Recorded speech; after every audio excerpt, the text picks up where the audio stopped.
ਅੱਜ ਦੀ ਇਹ ਸੱਚੀ ਕਹਾਣੀ ਸੁਣ ਕੇ ਤੁਹਾਡੇ ਵੀ ਰੋਂਗਟੇ ਖੜੇ ਹੋ ਜਾਣਗੇ। ਇੱਥੇ 10 ਸਾਲ ਦੀ ਬੱਚੀ ਨੂੰ ਵੀ ਨਹੀਂ ਬਖਸ਼ਿਆ ਜਾਂਦਾ। ਮਰਦ, ਔਰਤ, ਬੱਚੇ ਕੋਈ ਵੀ ਹੋਣ ਜਾਂ ਫਿਰ ਉਹਨਾਂ ਦੀ ਕੋਈ ਵੀ ਉਮਰ ਹੋਵੇ, ਉਸ ਨਾਲ ਕਿਵੇਂ ਹਵਸ ਦੇ ਸ਼ਿਕਾਰੀ ਜ਼ੁਲਮ ਕਰਦੇ ਹਨ। ਉਹ ਆਪਣੀ ਪਿਆਸ ਬੁਝਾਉਣ ਲਈ ਬੱਚਿਆਂ ਤੱਕ ਨੂੰ ਵੀ ਨਹੀਂ ਛੱਡਦੇ। ਮੇਰੀ 10 ਸਾਲ ਦੀ ਕੁੜੀ ਦਾ ਪੇਟ ਫੁੱਲਣ ਲੱਗ ਪਿਆ ਸੀ ਅਤੇ ਮੈਂ ਦੇਖ ਕੇ ਡਰ ਗਈ ਸੀ ਕਿ ਪਤਾ ਨਹੀਂ ਇਹ ਕੀ ਹੋ ਰਿਹਾ ਹੈ। ਮੇਰੀ ਨੂੰਹ ਕਹਿਣ ਲੱਗੀ, ਮੰਮੀ ਜੀ ਆਪਾਂ ਇਸ ਦਾ ਚੈੱਕਅਪ ਕਰਵਾਉਂਦੇ ਹਾਂ। ਅਤੇ ਮੈਂ ਦਿਲ ਹੀ ਦਿਲ ਵਿੱਚ ਰੱਬ ਨੂੰ ਅਰਦਾਸ ਕਰ ਰਹੀ ਸੀ ਕਿ ਅਜਿਹਾ ਕੁਝ ਨਾ ਹੋਵੇ ਜਿਸ ਕਰਕੇ ਸਾਡੀ ਥੂ ਹੋ ਜਾਵੇ। ਮੈਂ ਅਤੇ ਮੇਰੀ ਨੂੰਹ ਡਾਕਟਰ ਕੋਲ ਗਏ ਤਾਂ ਡਾਕਟਰ ਨੇ ਦੇਖਦੇ ਹੀ ਬੋਲ ਦਿੱਤਾ ਕਿ ਤੁਹਾਡੀ ਕੁੜੀ ਪ੍ਰੈਗਨੈਂਟ ਹੈ ਅਤੇ ਇਸ ਨੂੰ ਤਕਰੀਬਨ 5 ਮਹੀਨੇ ਹੋ ਚੁੱਕੇ ਹਨ। ਇਹ ਸੁਣਦੇ ਹੀ ਮੈਂ ਸੁੰਨ ਹੋ ਗਈ। ਮੇਰਾ ਦਿਲ ਘਬਰਾ ਗਿਆ। ਮੈਂ ਨਸੀਬੋ ਵੱਲ ਵੇਖਿਆ ਤਾਂ ਉਸ ਨੂੰ ਦੇਖ ਕੇ ਅਜਿਹਾ ਕੁਝ ਨਹੀਂ ਲੱਗ ਰਿਹਾ ਸੀ ਕਿ ਕਿਸੇ ਨੇ ਉਸ ਨਾਲ ਗਲਤ ਕੰਮ ਕੀਤਾ ਹੈ। ਹੁਣ ਮੈਂ ਆਪਣੀ ਧੀ ਨੂੰ ਸਾਰਿਆਂ ਤੋਂ ਲੁਕੋ ਕੇ ਰੱਖਦੀ ਸੀ, ਕਿਉਂਕਿ ਜੇਕਰ ਕਿਸੇ ਨੂੰ ਵੀ ਪਤਾ ਲੱਗ ਜਾਂਦਾ ਤਾਂ ਉਸ ਨੂੰ ਕੋਈ ਵੀ ਦੇਖ ਲੈਂਦਾ ਤਾਂ ਸਾਡਾ ਸਭ ਦਾ ਜਿਉਣਾ ਔਖਾ ਹੋ ਜਾਣਾ ਸੀ। ਮੈਂ ਆਪਣੀ ਨੂੰਹ ਨੂੰ ਵੀ ਕਿਹਾ ਸੀ ਕਿ ਉਹ ਇਹ ਗੱਲ ਆਪਣੇ ਪਤੀ ਨੂੰ ਵੀ ਨਾ ਦੱਸੇ। ਆਪਾਂ ਜਲਦੀ ਹੀ ਇਸ ਦਾ ਕੋਈ ਨਾ ਕੋਈ ਹੱਲ ਕੱਢ ਲਵਾਂਗੇ, ਕਿਉਂਕਿ ਇਸ ਤਰ੍ਹਾਂ ਤਾਂ ਗੁਜ਼ਾਰਾ ਨਹੀਂ ਹੋ ਸਕਦਾ ਸੀ। ਮੇਰੀ ਨੂੰਹ ਮੇਰੀ ਗੱਲ ਸਮਝ ਚੁੱਕੀ ਸੀ। ਉਸਨੇ ਮੇਰੇ ਨਾਲ ਵਾਅਦਾ ਕੀਤਾ ਕਿ ਉਹ ਨਸੀਬੋ ਦੀ ਇਹ ਗੱਲ ਕਿਸੇ ਨੂੰ ਨਹੀਂ ਦੱਸੇਗੀ। ਮੈਨੂੰ ਆਪਣੀ ਬੱਚੀ ਲਈ ਹਰ ਵੇਲੇ ਡਰ ਜਿਹਾ ਲੱਗਿਆ ਰਹਿੰਦਾ ਸੀ। ਇੱਕ ਦਿਨ ਮੈਂ ਆਪਣੀ ਕੁੜੀ ਨੂੰ ਸਟੋਰ ਰੂਮ ਵਿੱਚ ਸਵਾ ਦਿੱਤਾ ਅਤੇ ਮੈਂ ਉਸ ਦੇ ਕਮਰੇ ਵਿੱਚ ਸੌ ਗਈ ਤਾਂ ਜੋ ਪਤਾ ਚੱਲ ਸਕੇ ਕਿ ਕਮਰੇ ਵਿੱਚ ਕੌਣ ਆਉਂਦਾ ਹੈ ਜਾਂ ਫਿਰ ਕਿਸੇ ਨੇ ਬਾਹਰ ਤੋਂ ਹੀ। ਮੈਨੂੰ ਉਸ ਦੇ ਬੈੱਡ ਤੇ ਪਏ ਹੋਏ ਕੁਝ ਹੀ ਸਮਾਂ ਹੋਇਆ ਸੀ ਕਿ ਪੈਰਾਂ ਦੀ ਆਵਾਜ਼ ਸੁਣ ਕੇ ਮੈਂ ਉੱਠ ਗਈ ਤੇ ਦੇਖ ਕੇ ਹੈਰਾਨ ਹੋ ਗਈ। ਇਹ ਤਾਂ ਮੇਰਾ ਨਾਮ ਜਮਨਾ ਹੈ ਅਤੇ ਮੇਰੀ ਉਮਰ 25 ਸਾਲ ਸੀ ਜਦੋਂ ਮੈਂ ਵਿਆਹ ਕੇ ਆਪਣੇ ਸਹੁਰੇ ਘਰ ਆ ਗਈ ਸੀ। ਮੇਰੇ 2 ਬੱਚੇ ਸਨ। ਪਹਿਲਾ ਬੱਚਾ ਤਾਂ ਵਿਆਹ ਤੋਂ 1 ਸਾਲ ਬਾਅਦ ਹੀ ਹੋ ਗਿਆ ਸੀ, ਜੋ ਕਿ ਮੁੰਡਾ ਸੀ, ਪਰ ਮੈਨੂੰ ਕੁੜੀ ਦਾ ਬਹੁਤ ਸ਼ੌਂਕ ਸੀ। ਮੈਂ ਚਾਹੁੰਦੀ ਸੀ ਕਿ ਮੇਰੀ ਵੀ ਧੀ ਹੋਵੇ। ਮੇਰੇ ਪਤੀ ਅਕਸਰ ਕਹਿੰਦੇ ਸਨ ਕਿ ਜੇਕਰ ਸਾਡੇ ਨਸੀਬ ਵਿੱਚ ਕੁੜੀ ਦਾ ਪਿਆਰ ਹੋਇਆ ਤਾਂ ਰੱਬ ਜ਼ਰੂਰ ਦੇਵੇਗਾ। ਤੂੰ ਹਰ ਵੇਲੇ ਰੋਂਦੀ ਨਾ ਰਿਹਾ ਕਰ। ਹਰ ਕੰਮ ਵਿੱਚ ਕੋਈ ਨਾ ਕੋਈ ਫਾਇਦਾ ਜ਼ਰੂਰ ਹੁੰਦਾ ਹੈ। ਰੱਬ ਦੇ ਫੈਸਲਿਆਂ ਤੇ ਯਕੀਨ ਰੱਖਣਾ ਚਾਹੀਦਾ ਹੈ। ਮੈਂ ਜਦੋਂ ਵੀ ਕੁੜੀ ਹੋਣ ਦਾ ਨਾਮ ਲੈਂਦੀ ਤਾਂ ਮੇਰੇ ਪਤੀ ਮੈਨੂੰ ਇਸ ਤਰ੍ਹਾਂ ਸਮਝਾਉਂਦੇ ਸੀ। ਮੈਂ ਦੂਜੀ ਔਲਾਦ ਲਈ ਬਹੁਤ ਅਰਦਾਸਾਂ ਕੀਤੀਆਂ ਸਨ। ਪਰਮਾਤਮਾ ਨੇ ਮੇਰੀ ਅਰਦਾਸ ਸੁਣ ਲਈ ਅਤੇ ਮੈਂ ਪ੍ਰੈਗਨੈਂਟ ਹੋ ਗਈ। ਇਸ ਵੇਲੇ ਮੇਰਾ ਮੁੰਡਾ 15 ਸਾਲਾਂ ਦਾ ਸੀ। ਪਹਿਲੇ ਬੱਚੇ ਦੇ ਇੰਨਾ ਵੱਡਾ ਹੋਣ ਕਾਰਨ ਦੂਜੀ ਔਲਾਦ ਦੀ ਖੁਸ਼ਖਬਰੀ ਸੁਣਨਾ ਕੁਝ ਅਜੀਬ ਸੀ, ਪਰ ਮੈਂ ਖੁਸ਼ ਸੀ ਕਿ ਮੇਰੇ ਮੁੰਡੇ ਦੀ ਇੱਕ ਭੈਣ ਵੀ ਹੋਵੇਗੀ। ਮੇਰੇ 9 ਮਹੀਨੇ ਬੜੇ ਔਖੇ ਗੁਜ਼ਰੇ। ਅਜੇ ਮੇਰਾ ਦੂਜਾ ਮਹੀਨਾ ਹੀ ਸੀ ਕਿ ਘਰ ਵਿੱਚ ਅੱਗ ਲੱਗ ਗਈ ਅਤੇ ਇੱਕ ਵਾਰ ਮੇਰੇ ਪਤੀ ਦਾ ਐਕਸੀਡੈਂਟ ਹੋ ਗਿਆ। ਇਸ ਤਰ੍ਹਾਂ ਪੂਰੇ 9 ਦੇ 9 ਮਹੀਨੇ ਕੋਈ ਨਾ ਕੋਈ ਅਪਸ਼ਗਨ ਹੁੰਦਾ ਰਿਹਾ। ਲੋਕਾਂ ਨੇ ਮੇਰੇ ਹੋਣ ਵਾਲੇ ਬੱਚੇ ਨੂੰ ਬਹੁਤ ਸਾਰੇ ਗਲਤ ਨਾਵਾਂ ਨਾਲ ਬੁਲਾਉਣਾ ਸ਼ੁਰੂ ਕਰ ਦਿੱਤਾ ਸੀ, ਪਰ ਮੈਨੂੰ ਆਪਣੇ ਰੱਬ ਤੇ ਪੂਰਾ ਭਰੋਸਾ ਸੀ ਕਿ ਇਹ ਸਭ ਤਾਂ ਕਰਮਾਂ ਦੀ ਖੇਡ ਹੈ, ਨਹੀਂ ਤਾਂ ਇਸ ਤਰ੍ਹਾਂ ਕੁਝ ਨਹੀਂ ਹੁੰਦਾ ਤੇ ਨਾ ਹੀ ਕੋਈ ਬੱਚਾ ਜਾਂ ਇਨਸਾਨ ਮਾੜਾ ਹੁੰਦਾ ਹੈ। ਮੇਰੇ 9 ਮਹੀਨੇ ਪੂਰੇ ਹੋ ਚੁੱਕੇ ਸਨ। ਡਿਲੀਵਰੀ ਦਾ ਟਾਈਮ ਨੇੜੇ ਸੀ। ਡਾਕਟਰ ਨੇ ਮੇਰੇ ਪਤੀ ਨੂੰ ਹੌਸਲਾ ਦਿੱਤਾ ਤੇ ਆਪਰੇਸ਼ਨ ਥੀਏਟਰ ਵਿੱਚ ਆ ਗਏ। ਉਹ ਸਮਾਂ ਮੇਰੇ ਪਤੀ ਲਈ ਬਹੁਤ ਔਖਾ ਸੀ। ਰੱਬ ਨੇ ਸਾਡੀਆਂ ਅਰਦਾਸਾਂ ਨੂੰ ਬੂਰ ਪਾ ਦਿੱਤਾ ਅਤੇ ਪਰੀਆਂ ਵਰਗੀ ਬੇਟੀ ਮੇਰੀ ਗੋਦ ਵਿੱਚ ਪਾ ਦਿੱਤੀ। ਮੇਰੇ ਪੈਰ ਜ਼ਮੀਨ ਤੇ ਨਹੀਂ ਲੱਗ ਰਹੇ ਸਨ। ਮੈਂ ਬਹੁਤ ਖੁਸ਼ ਸੀ ਕਿ ਪ੍ਰਮਾਤਮਾ ਨੇ ਮੈਨੂੰ ਧੀ ਦੀ ਦਾਤ ਬਖਸ਼ੀ ਹੈ। ਮੈਂ ਆਪਣੀ ਕੁੜੀ ਦਾ ਨਾਂ ਨਸੀਬੋ ਰੱਖਿਆ ਸੀ। ਮੇਰਾ ਬੇਟਾ ਰਮਨ ਆਪਣੀ ਭੈਣ ਦਾ ਬਹੁਤ ਖਿਆਲ ਰੱਖਦਾ ਸੀ, ਪਰ ਜਦੋਂ ਵੀ ਉਹ ਸਕੂਲ ਤੋਂ ਆਉਂਦਾ ਤਾਂ ਅਕਸਰ ਗੁੰਮਸੁੰਮ ਰਹਿੰਦਾ ਸੀ। ਮੈਂ ਕਈ ਵਾਰ ਉਸ ਤੋਂ ਪੁੱਛਿਆ ਕਿ ਬੇਟਾ ਕੀ ਗੱਲ ਹੈ, ਤਾਂ ਉਸਨੇ ਕਿਹਾ ਕਿ ਸਕੂਲ ਦੇ ਬੱਚੇ ਮੈਨੂੰ ਚਿੜਾਉਂਦੇ ਹਨ ਕਿ ਤੂੰ 15 ਸਾਲਾਂ ਦਾ ਹੋ ਚੁੱਕਿਆ ਹੈ ਅਤੇ ਤੇਰੇ ਮਾਂ-ਬਾਪ ਨੇ ਹੁਣ ਬੇਟੀ ਪੈਦਾ ਕੀਤੀ ਹੈ। ਅਸੀਂ ਅਕਸਰ ਅਜਿਹੀਆਂ ਗੱਲਾਂ ਤੇ ਬੱਚਿਆਂ ਨੂੰ ਬਹੁਤ ਮਾਰਦੇ ਹਾਂ ਜਾਂ ਫਿਰ ਝਿੜਕ ਕੇ ਚੁੱਪ ਕਰਵਾ ਦਿੰਦੇ ਹਾਂ, ਪਰ ਬੱਚੇ ਸਭ ਸਮਝਦੇ ਹਨ। ਸਾਡਾ ਜ਼ਮਾਨਾ ਹੋਰ ਸੀ। ਅੱਜ ਕੱਲ੍ਹ ਦੇ ਬੱਚਿਆਂ ਦੇ ਆਪਣੇ ਮਸਲੇ ਹਨ ਕਿ ਉਹ ਅਕਸਰ ਡਿਪਰੈਸ਼ਨ ਦਾ ਸ਼ਿਕਾਰ ਰਹਿੰਦੇ ਹਨ। ਜਦੋਂ ਰਮਨ ਨੇ ਮੈਨੂੰ ਇਹ ਗੱਲ ਦੱਸੀ ਤਾਂ ਇੱਕ ਪਲ ਲਈ ਮੈਂ ਸੋਚਾਂ ਵਿੱਚ ਪੈ ਗਈ, ਕਿਉਂਕਿ ਆਪਣੇ ਬੇਟੇ ਨੂੰ ਦੱਸਣ ਲਈ ਮੇਰੇ ਕੋਲ ਕੁਝ ਨਹੀਂ ਸੀ। ਫਿਰ ਕੁਝ ਸੋਚ ਕੇ ਮੈਂ ਉਸ ਕੋਲ ਬੈਠ ਗਈ ਅਤੇ ਮੈਂ ਉਸ ਨੂੰ ਦੱਸਿਆ ਕਿ ਬੇਟਾ, ਇਹ ਤਾਂ ਰੱਬ ਦੀ ਦੇਣ ਹੈ ਅਤੇ ਤੈਨੂੰ ਖੁਸ਼ ਹੋਣਾ ਚਾਹੀਦਾ ਹੈ ਕਿ ਤੇਰੀ ਭੈਣ ਆਈ ਹੈ, ਜਿਸ ਨਾਲ ਤੂੰ ਹਰ ਦੁੱਖ ਸੁੱਖ ਵੰਡ ਸਕਦਾ ਹੈ ਜਦੋਂ ਉਹ ਵੱਡੀ ਹੋਵੇਗੀ। ਮੈਂ ਉਸ ਨੂੰ ਸਮਝਾਇਆ ਕਿ ਜੇਕਰ ਕੱਲ ਨੂੰ ਤੇਰੇ ਪਾਪਾ ਤੇ ਮੈਂ ਇਸ ਦੁਨੀਆ ਵਿੱਚ ਨਹੀਂ ਰਹੇ ਤਾਂ ਤੂੰ ਇਕੱਲਾ ਹੋਵੇਗਾ, ਤੈਨੂੰ ਕੋਈ ਪਰੇਸ਼ਾਨੀ ਹੋਵੇਗੀ ਤਾਂ ਕਿ ਤੂੰ ਉਹਨਾਂ ਲੋਕਾਂ ਨਾਲ ਵੰਡਦਾ ਫਿਰੇਗਾ। ਤਾਂ ਉਸਨੇ ਕਿਹਾ, ਨਹੀਂ ਮੰਮੀ। ਤਾਂ ਮੈਂ ਉਸ ਨੂੰ ਦੱਸਿਆ ਕਿ ਬੇਟਾ, ਤੂੰ ਹਰ ਗੱਲ ਆਪਣੀ ਭੈਣ ਨਾਲ ਕਰ ਸਕਦਾ ਹੈ, ਉਹ ਕਿਸੇ ਨੂੰ ਨਹੀਂ ਦੱਸੇਗੀ ਅਤੇ ਉਹ ਤੇਰਾ ਖਿਆਲ ਰੱਖੇਗੀ ਜਿਵੇਂ ਮੈਂ ਰੱਖਦੀ ਹਾਂ। ਭੈਣਾਂ ਲਈ ਭਰਾ ਬਹੁਤ ਪਿਆਰੇ ਹੁੰਦੇ ਹਨ। ਰਮਨ ਸਮਝ ਚੁੱਕਿਆ ਸੀ, ਉਸ ਨੂੰ ਮੇਰੀ ਗੱਲ ਸਮਝ ਆ ਚੁੱਕੀ ਸੀ। ਅਸੀਂ ਸਾਰੇ ਨਸੀਬੋ ਨੂੰ ਬਹੁਤ ਪਿਆਰ ਕਰਦੇ ਸੀ। ਉਹ ਦਿਨ ਬ ਦਿਨ ਸੋਹਣੀ ਹੁੰਦੀ ਜਾ ਰਹੀ ਸੀ। ਮੈਂ ਰੋਜ਼ ਉਸ ਦੀ ਨਜ਼ਰ ਉਤਾਰਦੀ। ਇੱਕ ਵਾਰ ਨਸੀਬੋ 7 ਸਾਲ ਦੀ ਸੀ ਕਿ ਉਸ ਨੂੰ ਬੁਖਾਰ ਹੋ ਗਿਆ। ਅਸੀਂ ਪਿੰਡ ਅਤੇ ਸ਼ਹਿਰ ਦੇ ਸਾਰੇ ਡਾਕਟਰਾਂ ਕੋਲੋਂ ਇਲਾਜ ਕਰਵਾਇਆ, ਪਰ ਉਸ ਨੂੰ ਆਰਾਮ ਨਹੀਂ ਹੋਇਆ। ਤੰਗ ਆ ਕੇ ਅਸੀਂ ਇੱਕ ਔਰਤ ਕੋਲ ਗਏ ਜਿਸ ਦਾ ਅਸੀਂ ਬਹੁਤ ਨਾਮ ਸੁਣਿਆ ਸੀ। ਉਹ ਬੱਚਿਆਂ ਤੇ ਕੁਝ ਮੰਤਰ ਪੜ੍ਹ ਕੇ ਫੂਕ ਮਾਰਦੀ ਸੀ। ਮੈਂ ਨਸੀਬੋ ਨੂੰ ਲੈ ਕੇ ਉਸ ਕੋਲ ਗਈ ਤਾਂ ਉਹ ਮੇਰੀ ਬੱਚੀ ਨੂੰ ਦੇਖਦੇ ਹੀ ਕਹਿਣ ਲੱਗੀ ਕਿ ਧੀਏ, ਇਸ ਦਾ ਚਿਹਰਾ ਲੁਕੋ ਕੇ ਰੱਖਿਆ ਕਰ, ਕਿਸੇ ਦਿਨ ਤੇਰੀ ਇਹ ਬੱਚੀ ਕਿਸੇ ਆਪਣੇ ਦੇ ਹੱਥੋਂ ਤਬਾਹ ਹੋ ਜਾਵੇਗੀ। ਛੋਟੀ ਉਮਰ ਵਿੱਚ ਇਹ ਤੇਰਾ ਮੂੰਹ ਕਾਲਾ ਕਰ ਦੇਵੇਗੀ। ਮੇਰੇ ਪਤੀ ਵੀ ਉਸ ਵੇਲੇ ਮੇਰੇ ਨਾਲ ਹੀ ਸੀ।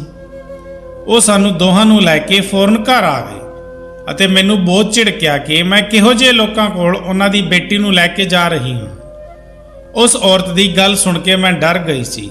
ਮੈਨੂੰ ਆਪਣੀ ਬੱਚੀ ਦੀ ਕਿਸਮਤ ਤੋਂ ਡਰ ਲੱਗਣ ਲੱਗਿਆ ਸੀ। ਉਸ ਦੇ ਸਕੂਲ ਜਾਣ ਅਤੇ ਪੜ੍ਹਨ ਦੇ ਦਿਨ ਸਨ। ਉਸ ਔਰਤ ਦੀ ਗੱਲ ਸੁਣ ਕੇ ਮੈਂ ਉਸ ਨੂੰ ਸਕੂਲ ਵੀ ਨਹੀਂ ਜਾਣ ਦਿੱਤਾ ਤੇ ਘਰ ਬਿਠਾ ਲਿਆ। ਮੇਰੇ ਪਤੀ ਨੇ ਇਸ ਗੱਲ ਤੇ ਬਹੁਤ ਰੌਲਾ ਪਾਇਆ, ਪਰ ਮੈਂ ਆਪਣੀ ਗੱਲ ਤੇ ਅਡਿਗ ਰਹੀ। ਨਸੀਬੋ ਹੁਣ ਸਮਝਦਾਰ ਹੋ ਚੁੱਕੀ ਸੀ। ਉਸ ਦੀ ਉਮਰ 9 ਸਾਲ ਸੀ। ਉਹ ਅਕਸਰ ਘਰ ਤੋਂ ਬਾਹਰ ਖੇਡਣ ਜਾਂਦੀ ਅਤੇ ਘਰ ਆ ਕੇ ਬਹੁਤ ਰੋਂਦੀ ਕਿ ਬਾਹਰ ਬੱਚੇ ਉਸ ਦਾ ਮਜ਼ਾਕ ਉਡਾਉਂਦੇ ਹਨ ਕਿ ਉਹ ਅਨਪੜ੍ਹ ਹੈ। ਮੈਂ ਆਪਣੀ ਬੱਚੀ ਦਾ ਦੁੱਖ ਸਮਝਦੀ ਸੀ, ਪਰ ਇੱਕ ਮਾਂ ਹੋਣ ਦੇ ਨਾਤੇ ਮੈਂ ਕੀ ਕਰ ਸਕਦੀ ਸੀ। ਰਮਨ ਨੇ ਵੀ ਬਹੁਤ ਜਿੱਦ ਕੀਤੀ ਕਿ ਮੈਂ ਗਲਤੀ ਕਰ ਰਹੀ ਹਾਂ। ਉਹ ਆਪਣੀ ਭੈਣ ਨੂੰ ਆਪ ਹੀ ਸਕੂਲ ਛੱਡ ਕੇ ਆਇਆ ਕਰੇਗਾ ਅਤੇ ਲੈ ਕੇ ਵੀ ਆਵੇਗਾ, ਪਰ ਮੈਂ ਨਾ ਮੰਨੀ। ਰਮਨ 24 ਸਾਲਾਂ ਦਾ ਹੋ ਚੁੱਕਿਆ ਸੀ।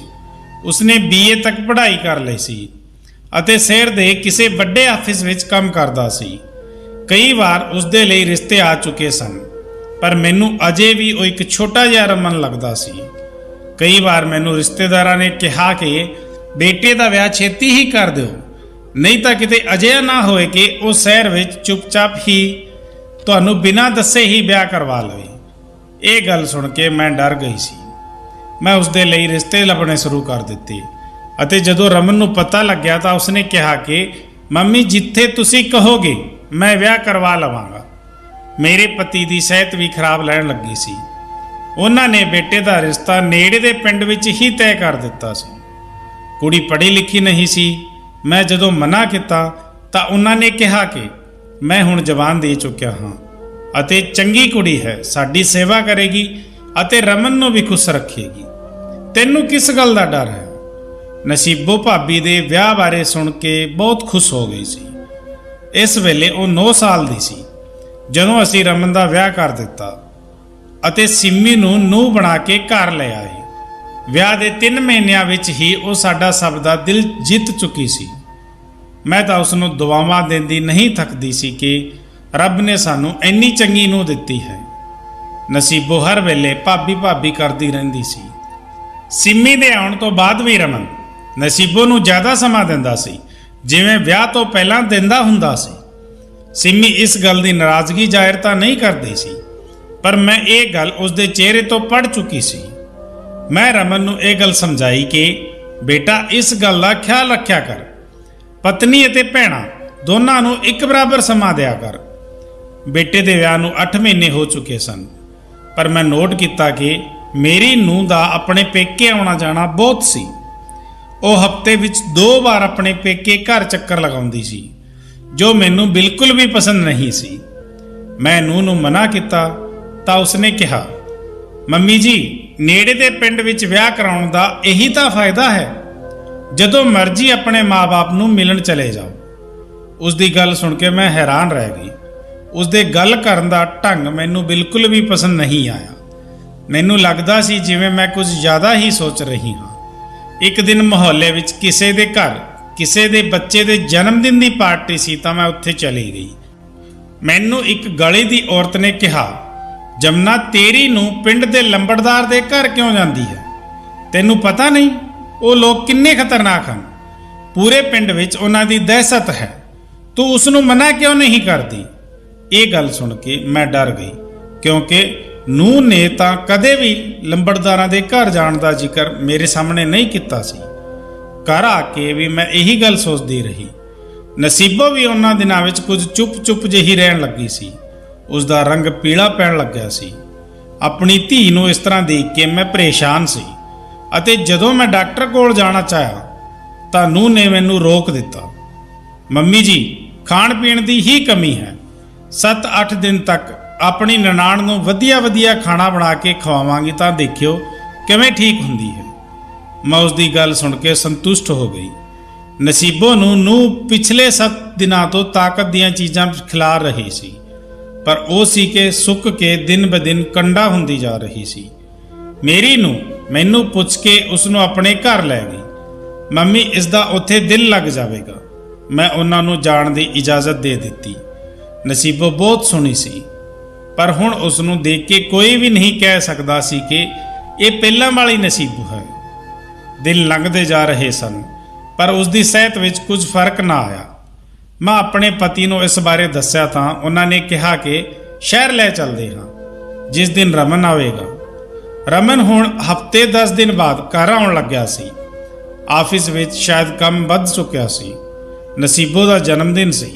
ਉਹ ਪੂਰੇ 10 ਸਾਲ ਦੀ ਹੋਣ ਵਾਲੀ ਸੀ। ਉਸ ਦੇ ਜਨਮ ਦਿਨ ਵਿੱਚ 2 ਮਹੀਨੇ ਰਹਿ ਗਏ ਸਨ। ਮੈਂ ਅਤੇ ਮੇਰੇ ਪਤੀ ਬਹੁਤ ਖੁਸ਼ ਸੀ, ਪਰ ਨਸੀਬੋ ਪਹਿਲਾਂ ਵਾਂਗ ਖੁਸ਼ ਨਹੀਂ ਸੀ। ਉਹ ਹਰ ਵੇਲੇ ਇੱਕ ਹੀ ਪਾਸੇ ਘੁੰਮਦੀ ਰਹਿੰਦੀ ਸੀ।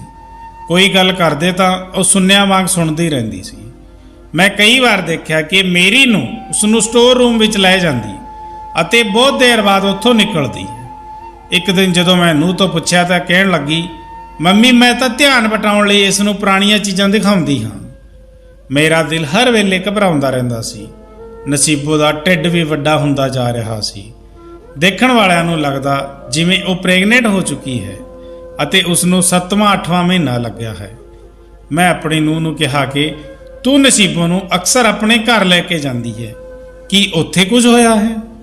ਤਾਂ ਉਸਨੇ ਕਿਹਾ, ਤੁਸੀਂ ਮੇਰੇ ਤੇ ਇਲਜ਼ਾਮ ਲਗਾ ਰਹੇ ਹੋ। ਜਦੋਂ ਤੋਂ ਮੈਂ ਇਸ ਘਰ ਵਿੱਚ ਆਈ ਹਾਂ, ਉਸ ਨੂੰ ਆਪਣੀ ਭੈਣ ਸਮਝਿਆ ਹੈ। ਮੈਂ ਆਪਣੀ ਨੂੰਹ ਨੂੰ ਇਹ ਗੱਲ ਕਿਸੇ ਨੂੰ ਵੀ ਦੱਸਣ ਤੋਂ ਮਨਾ ਕੀਤਾ। ਜਦੋਂ ਮੈਂ ਨਸੀਬੋ ਨੂੰ ਕੁਝ ਪੁੱਛਦੀ ਤਾਂ ਉਹ ਕੋਈ ਜਵਾਬ ਨਾ ਦਿੰਦੀ। ਜੇਕਰ ਇਹ ਗੱਲ ਬਾਹਰ ਚਲੀ ਜਾਂਦੀ ਤਾਂ ਪੂਰੇ ਪਿੰਡ ਵਿੱਚ ਸਾਡੇ ਇੱਜ਼ਤ ਦੀਆਂ ਧੱਜੀਆਂ ਉੱਡ ਜਾਂਦੀਆਂ। ਮੇਰੇ ਪਤੀ ਮੈਨੂੰ ਜਿਉਂਦੀ ਨੂੰ ਹੀ ਜ਼ਮੀਨ ਵਿੱਚ ਗੱਡ ਦਿੰਦੇ ਕਿ ਮੇਰੀ ਲਾਪਰਵਾਹੀ ਨਾਲ ਹੀ ਇਹ ਸਭ ਕੁਝ ਹੋਇਆ ਹੈ।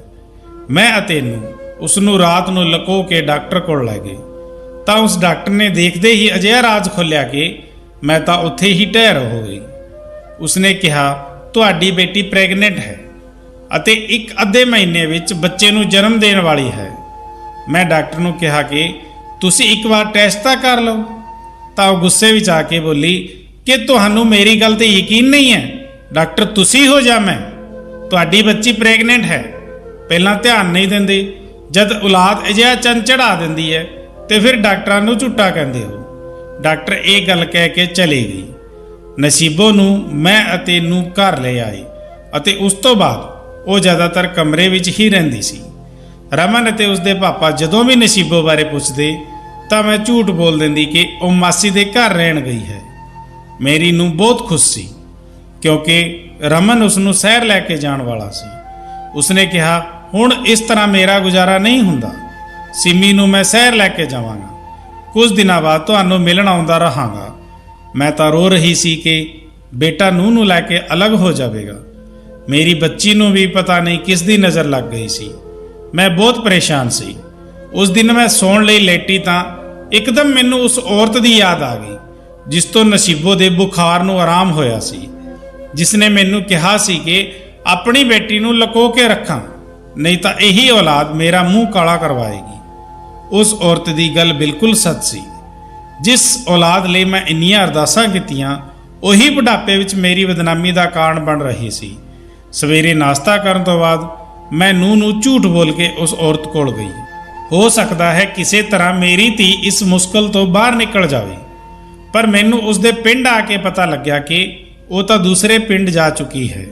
ਉਦਾਸ ਦਿਲ ਨਾਲ ਮੈਂ ਘਰ ਵਾਪਸ ਆ ਗਈ ਅਤੇ ਆਪਣੀ ਨੂੰਹ ਨੂੰ ਕਿਹਾ ਕਿ ਮੈਨੂੰ ਡਾਕਟਰ ਕੋਲ ਲੈ ਚੱਲ, ਹੋ ਸਕਦਾ ਹੈ ਉਹ ਮੇਰੀ ਮਦਦ ਕਰੇ।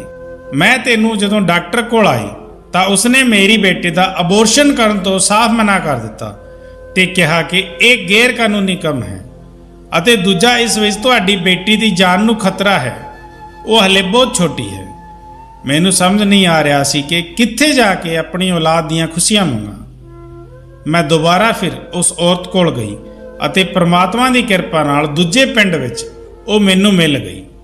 ਜਦੋਂ ਮੈਂ ਉਸ ਨੂੰ ਸਾਰੀ ਗੱਲ ਦੱਸੀ ਤਾਂ ਉਸਨੇ ਮੈਨੂੰ ਇੱਕ ਦਵਾਈ ਦਿੱਤੀ ਤੇ ਕਿਹਾ ਕਿ ਇਹ ਆਪਣੀ ਕੁੜੀ ਨੂੰ ਪਿਲਾ ਦੇਣਾ ਅਤੇ ਉਸ ਦੇ ਬੈੱਡ ਤੇ ਖੁਦ ਸੌਂ ਜਾਏ। ਤੈਨੂੰ ਪਤਾ ਚੱਲ ਜਾਵੇਗਾ ਤੇਰੀ ਬੱਚੀ ਕਿਵੇਂ ਪ੍ਰੈਗਨੈਂਟ ਹੋਈ ਹੈ। ਮੈਂ ਘਰ ਆ ਕੇ ਨਸੀਬੋ ਨੂੰ ਦਵਾਈ ਦੇ ਦਿੱਤੀ ਅਤੇ ਉਸ ਨੂੰ ਨੂੰਹ ਤੋਂ ਲੁਕੋ ਕੇ ਸਟੋਰ ਰੂਮ ਵਿੱਚ ਲਾ ਦਿੱਤਾ ਅਤੇ ਆਪ ਜਾ ਕੇ ਉਸ ਦੇ ਬੈੱਡ ਤੇ ਸੋ ਗਈ। ਅੱਧੀ ਰਾਤ ਗੁਜ਼ਰ ਚੁੱਕੀ ਸੀ, ਪਰ ਹਾਲੇ ਵੀ ਮੇਰਾ ਧਿਆਨ ਨਸੀਬੋ ਵੱਲ ਹੀ ਸੀ। ਪਤਾ ਨਹੀਂ ਉਹ ਠੀਕ ਹੋਵੇਗੀ ਜਾਂ ਨਹੀਂ। ਜੇਕਰ ਕਿਸੇ ਨੂੰ ਪਤਾ ਚੱਲ ਗਿਆ ਤਾਂ ਕੀ ਹੋਵੇਗਾ, ਅਤੇ ਕੱਲ ਤਾਂ ਨੂੰਹ ਅਤੇ ਬੇਟਾ ਵੀ ਸ਼ਹਿਰ ਚਲੇ ਜਾਣਗੇ। ਮੈਂ ਇਸੇ ਸੋਚ ਵਿੱਚ ਗੁੰਮ ਸੀ ਕਿ ਮੈਨੂੰ ਕਮਰੇ ਵਿੱਚ ਕਿਸੇ ਦੇ ਪੈਰਾਂ ਦੀ ਆਵਾਜ਼ ਸੁਣਾਈ ਦਿੱਤੀ। ਮੈਂ ਸਾਹ ਖਿੱਚ ਕੇ ਸੌਂਦੀ ਰਹੀ। ਕੁਝ ਹੀ ਮਿੰਟਾਂ ਵਿੱਚ ਕਮਰੇ ਵਿੱਚ ਧੂੰਆਂ ਫੈਲਣਾ ਸ਼ੁਰੂ ਹੋ ਗਿਆ, ਜੋ ਮੇਰੇ ਦਿਮਾਗ ਨੂੰ ਚੜ੍ਹਿਆ ਅਤੇ ਮੈਂ ਇੱਕਦਮ ਉੱਠ ਬੈਠੀ। ਇਸ ਵੇਲੇ ਕਮਰੇ ਵਿੱਚ ਕੌਣ ਹੋ ਸਕਦਾ ਸੀ? ਪਰ ਜਿਵੇਂ ਹੀ ਮੈਂ ਉੱਠੀ ਮੇਰੀ ਰੂਹ ਕੰਬ ਗਈ, ਕਿਉਂਕਿ ਕਮਰੇ ਵਿੱਚ ਉਸ ਵੇਲੇ ਕੋਈ ਹੋਰ ਨਹੀਂ ਬਲਕਿ ਨਸੀਬੋ ਦੀ ਸੱਕੀ ਭਾਬੀ ਸਿੰਮੀ ਸੀ। ਉਹ ਮੈਨੂੰ ਦੇਖ ਕੇ ਡਰ ਗਈ। ਮੈਂ ਕਮਰੇ ਦੀ ਲਾਈਟ ਜਲਾਈ। ਉਸ ਵੇਲੇ ਉਸ ਦੇ ਹੱਥ ਵਿੱਚ ਕੋਈ ਮਿੱਠੀ ਚੀਜ਼ ਸੀ। ਮੈਂ ਗੁੱਸੇ ਵਿੱਚ ਉਸ ਨੂੰ ਪੁੱਛਣ ਲੱਗੀ ਕਿ ਤੂੰ ਇੱਥੇ ਨਸੀਬੋ ਦੇ ਕਮਰੇ ਵਿੱਚ ਕੀ ਕਰ ਰਹੀ ਹੈ ਅਤੇ ਧੂੰਆਂ ਕਿਸ ਚੀਜ਼ ਦਾ ਹੈ। ਮੇਰੀ ਗੱਲ ਸੁਣ ਕੇ ਉਹ ਸਾਫ਼ ਮੁੱਕਰ ਗਈ, ਪਰ ਮੈਨੂੰ ਪਤਾ ਲੱਗ ਗਿਆ ਸੀ ਕਿ ਨਸੀਬੋ ਦੀ ਇਸ ਹਾਲਤ ਦੇ ਪਿੱਛੇ ਸਿੰਮੀ ਹੀ ਹੈ। ਮੇਰੀ ਆਵਾਜ਼ ਸੁਣ ਕੇ ਰਮਨ ਅਤੇ ਮੇਰਾ ਪਤੀ ਵੀ ਉੱਥੇ ਆ ਗਏ। ਰਮਨ ਨੇ ਆਉਂਦੇ ਹੀ ਕਮਰੇ ਦੀਆਂ ਖਿੜਕੀਆਂ ਖੋਲੀਆਂ ਤਾਂ ਜੋ ਧੂੰਆਂ ਬਾਹਰ ਨਿਕਲੇ। ਉਸ ਦੇ ਹੱਥ ਵਿੱਚੋਂ ਮੈਂ ਖਾਣਾ ਲੈ ਕੇ ਸੁੱਟ ਦਿੱਤਾ ਅਤੇ ਕਿਹਾ, ਸੱਚ ਦੱਸ ਸਿੰਮੀ, ਨਹੀਂ ਇਸੇ ਵੇਲੇ ਤੈਨੂੰ ਘਰ ਤੋਂ ਕੱਢ ਦੇਵਾਂਗੀ। ਕੀ ਕੀਤਾ ਹੈ ਤੂੰ ਨਸੀਬੋ ਨਾਲ? ਰਮਨ ਅਤੇ ਉਸ ਦੇ ਪਾਪਾ ਹੈਰਾਨ ਸਨ। ਉਹ ਮੈਨੂੰ ਕਹਿਣ ਲੱਗੇ, ਕੀ ਹੋ ਗਿਆ ਤੈਨੂੰ? ਉਹ ਅਜਿਹਾ ਕਿਉਂ ਕਰੇਗੀ? ਮੈਂ ਉਹਨਾਂ ਨੂੰ ਚੁੱਪ ਕਰਵਾ ਦਿੱਤਾ ਤੇ ਕਿਹਾ, ਸੱਚ ਦੱਸ, ਨਹੀਂ ਤਾਂ ਤੇਰੇ ਮਾਂ-ਬਾਪ ਨੂੰ ਤੇਰੀ ਕਰਤੂਤ ਦੱਸਾਂਗੀ। ਇਹ ਸੁਣਦੇ ਹੀ ਸਿੰਮੀ ਕਹਿਣ ਲੱਗੀ, ਨਸੀਬੋ ਦੀ ਇਸ ਹਾਲਤ ਦੀ ਜ਼ਿੰਮੇਵਾਰ ਮੈਂ ਹਾਂ। ਉਹ ਨਸੀਬੋ ਦੀ ਖੂਬਸੂਰਤੀ ਤੋਂ ਮੱਚਦੀ ਸੀ ਅਤੇ ਇਹ ਹੀ ਨਹੀਂ, ਰਮਨ ਅਤੇ ਅਸੀਂ ਸਾਰੇ ਨਸੀਬੋ ਕਰਦੇ ਰਹਿੰਦੇ ਸੀ, ਜੋ ਉਸ ਨੂੰ ਬਿਲਕੁਲ ਵੀ ਪਸੰਦ ਨਹੀਂ ਸੀ।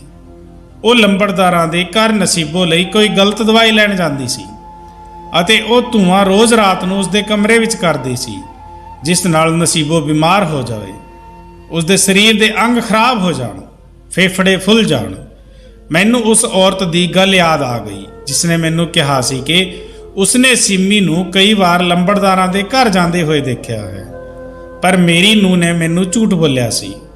ਰਮਨ ਆਪਣੀ ਪਤਨੀ ਦੇ ਮੂੰਹੋਂ ਇਹ ਸਭ ਸੁਣ ਕੇ ਬਹੁਤ ਗੁੱਸੇ ਅਤੇ ਦੁੱਖ ਦੀ ਹਾਲਤ ਵਿੱਚ ਸੀ। ਉਸਨੇ ਮੈਨੂੰ ਨਸੀਬੋ ਦੇ ਬਾਰੇ ਪੁੱਛਿਆ ਤਾਂ ਮੈਂ ਉਸਨੂੰ ਦੱਸਿਆ ਕਿ ਉਹ ਸਟੋਰ ਰੂਮ ਵਿੱਚ ਹੈ। ਉਹ ਆਪਣੀ ਭੈਣ ਦੇ ਫੁੱਲੇ ਹੋਏ ਪੇਟ ਨੂੰ ਦੇਖ ਕੇ ਡਰ ਗਿਆ, ਪਰ ਉਸ ਨੂੰ ਸੱਚ ਦਾ ਪਤਾ ਲੱਗ ਗਿਆ ਸੀ ਕਿ ਉਸ ਦੀ ਪਤਨੀ ਨੇ ਕੀ ਕੀਤਾ ਹੈ। ਸਾੜੇ ਤੇ ਗੁੱਸੇ ਦੀ ਅੱਗ ਵਿੱਚ ਉਸਨੇ ਮੇਰੀ ਮਾਸੂਮ ਬੱਚੀ ਦੀ ਜ਼ਿੰਦਗੀ ਤਬਾਹ ਕਰ ਦਿੱਤੀ ਸੀ। ਰਮਨ ਨੇ ਫੌਰਨ ਸਿੰਮੀ ਨੂੰ ਘਰ ਤੋਂ ਬਾਹਰ ਕੱਢ ਦਿੱਤਾ। ਅਗਲੀ ਸਵੇਰ ਮੈਂ ਆਪਣੇ ਬੇਟੇ ਨਾਲ ਆਪਣੀ ਬੇਟੀ ਨੂੰ ਹਸਪਤਾਲ ਲੈ ਕੇ ਗਈ।